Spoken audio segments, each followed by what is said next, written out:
sometimes solutions come from the most unlikely quarters.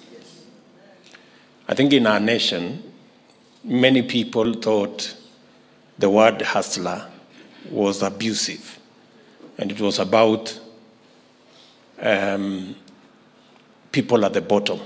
But today, the hustler movement has actually created a revolution in Kenya.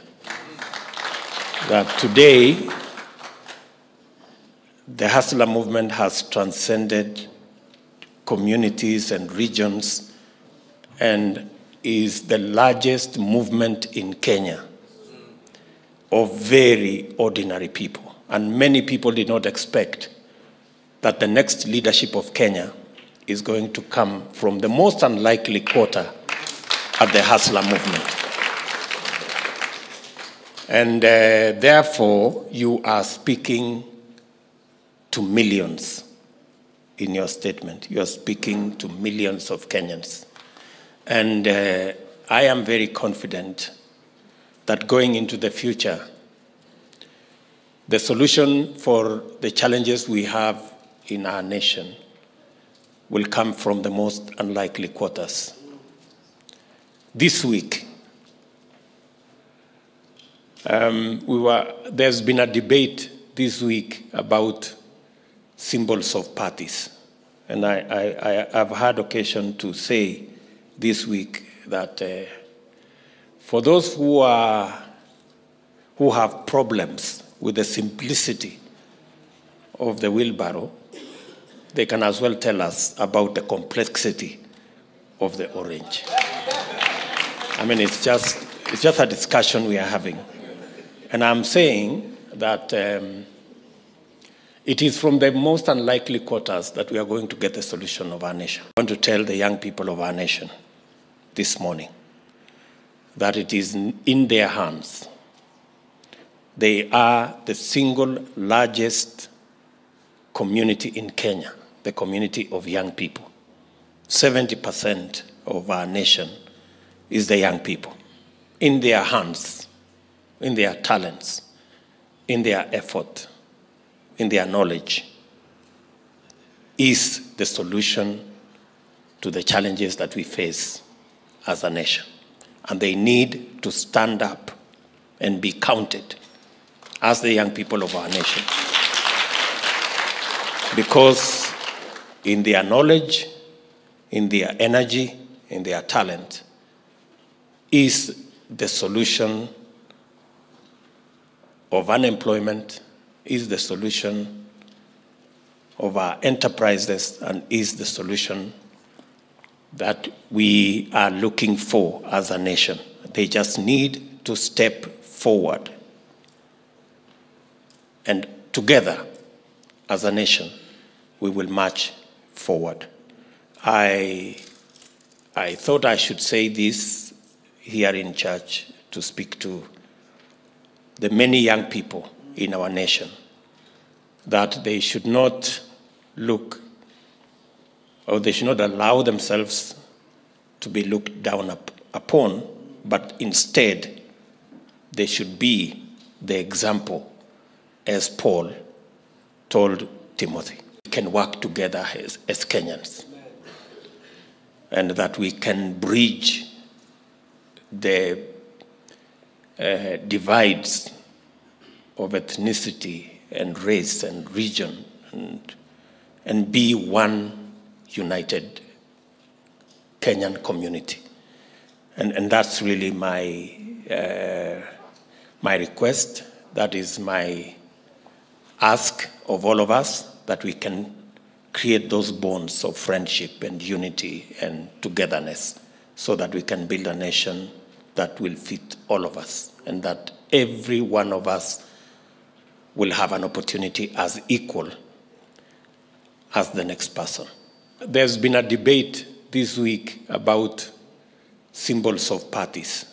And I've had occasion to say this week that for those who have problems with the simplicity of the wheelbarrow, they can as well tell us about the complexity of the orange. I mean, it's just a discussion we are having. And I'm saying that it is from the most unlikely quarters that we are going to get the solution of our nation.